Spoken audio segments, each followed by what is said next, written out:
Thank you so much. You may be seated.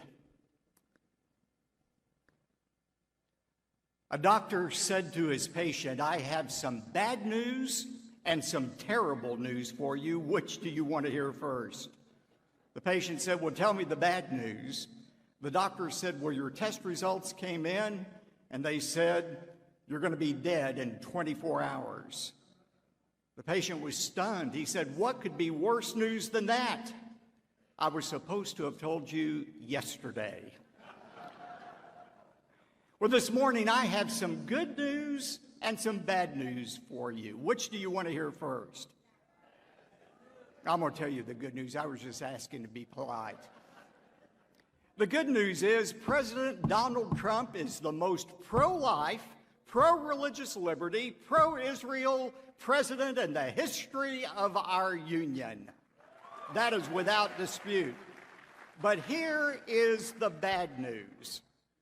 President Trump isn't going to be president forever, and he knows that. That's why he's working at a breakneck speed right now to fix what's wrong in our country and what's wrong in our world. He understands that his time is limited, and he understands what his God-given mission is during this limited time. He is under no illusion that he is the Messiah. He gets accused of having a Messiah complex. That is not true. A few years ago, he spoke in our church at our church's Christmas service. And when he stood up to speak, he said, "I heard Robert talk a lot about a Savior." He's right. America needs a Savior. America has a Savior, President Trump said. And it's not me. It's someone much higher than me. President Trump understands that. The president understands his mission is not to come and save America from her sins. His job is to save America from her insanity. He understands his God-given purpose. But here's the question. Do you understand yours? If you're a Christian today, do you have an understanding of why Jesus has left you here on earth instead of taking you to heaven? In Matthew chapter 5, Jesus used two powerful images to describe what we're to be doing before he returns. He said, "You are the salt of the earth." And then he said, "You are the light of the world." Now, we understand the concept of light. In saying that we are light, we are to point people toward Jesus, the light of the world. The only way you're going to save America is by changing the hearts of Americans. And that's something only Jesus Christ can do. But what did Jesus mean when he said, "You are the salt of the earth"? Remember that in Jesus' day, salt was a preservative. Before refrigeration, salt was the way that you slowed the decay of meat. Now, salt couldn't prevent the decay of the meat, but it could delay the decay of the meat. It gave the meat a longer shelf life until it had to be thrown out. And what Jesus was saying to Christians is, I'm leaving you in this world as a preservative. But to do your job as a preservative, you've got to get out of the church. You've got to get out of the salt shaker and penetrate every area of this world.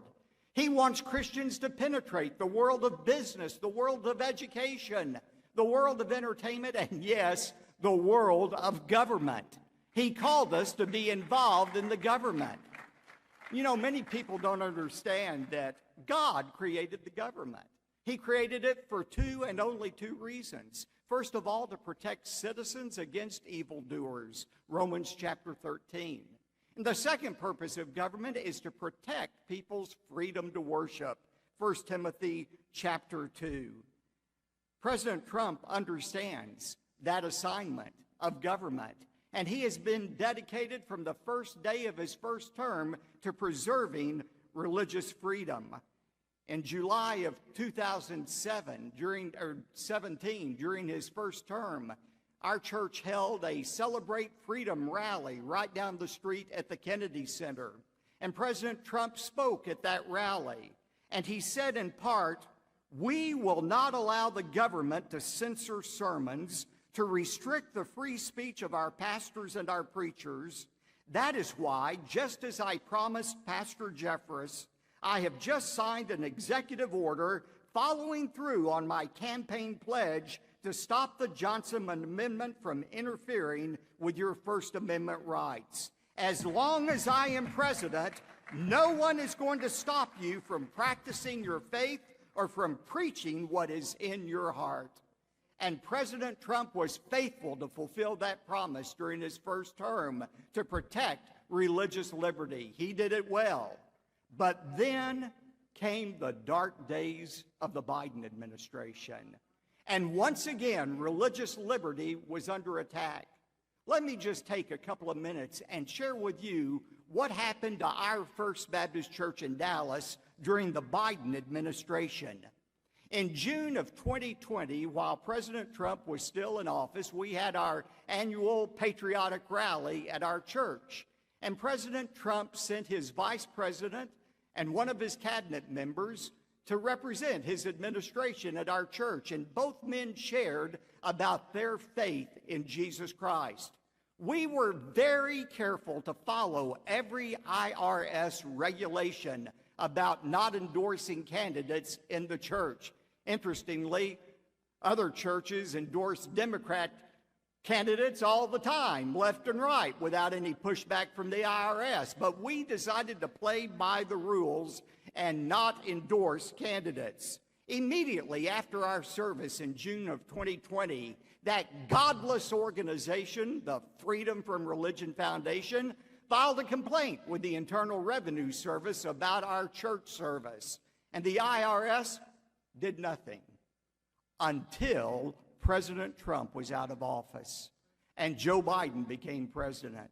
And as soon as that happened, a year later, the IRS launched an investigation of our church over what we had done at the worship service. And we spent hundreds of thousands of dollars defending our tax-exempt status. Ultimately, when we signaled that we were willing to go to the Supreme Court over this, the IRS shut down the investigation and affirmed our tax-exempt status. Now, we were a large church.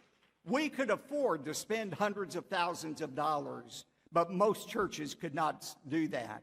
And the threat of losing their tax-exempt status has caused many churches, many pastors to remain silent about moral and spiritual issues because of fear of what the IRS might do in revoking their tax-exempt status. You say that's a stretch, Pastor Jeffress. That would never happen.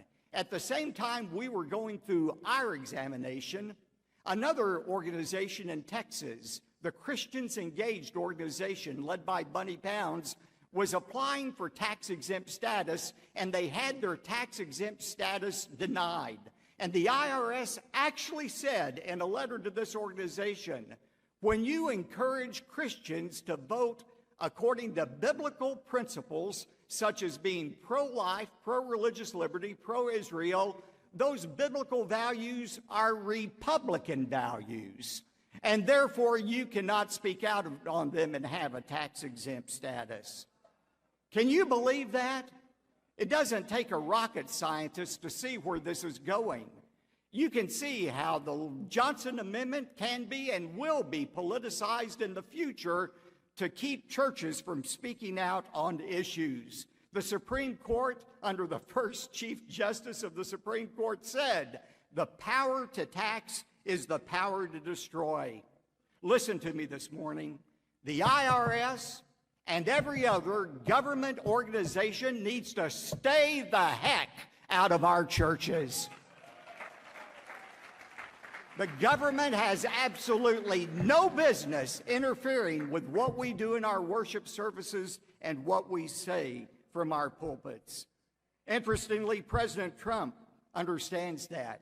He is doing everything he can right now to preserve religious liberty, but we need to do our part in providing him with a majority of legislators who will once and for all eradicate or severely amend the Johnson Amendment so that it can no longer be used as a weapon against churches. Now, I realize Some people consider religious liberty a minor issue. It's not like the economy or immigration. It is a minor issue. Ladies and gentlemen, the only people who consider religious liberty a minor issue is those people to whom religion is a minor issue in their life. You know, I came across the words of one former president who eloquently described why our founding fathers believed religious liberty was so important. This president said, "The free exercise of religion has been called the first freedom, that which originally sparked the development of the full range of the Bill of Rights. Our founders cared a lot about religion, and one of the reasons they worked so hard to get the First Amendment in the Bill of Rights at the head of the class is that they understood what could happen to this country, how both religion and government could be perverted if there were not some space created and some protection provided. They knew that religion helps to give our people the character without which a democracy cannot survive." Would you like to guess which president said that? Ronald Reagan? No. George Bush? No. Those words came from President Bill Clinton. You know, Bill Clinton and Donald Trump don't agree on a lot of things, but they agree on this. The free exercise of faith is the cornerstone of our great country. God has given us a great president in Donald Trump who is a warrior for religious liberty. Let's give him the majority he needs in 2026 to once and for all eradicate the Johnson Amendment and protect our first freedom, the free exercise of faith. God bless you, and may God bless America. God bless you.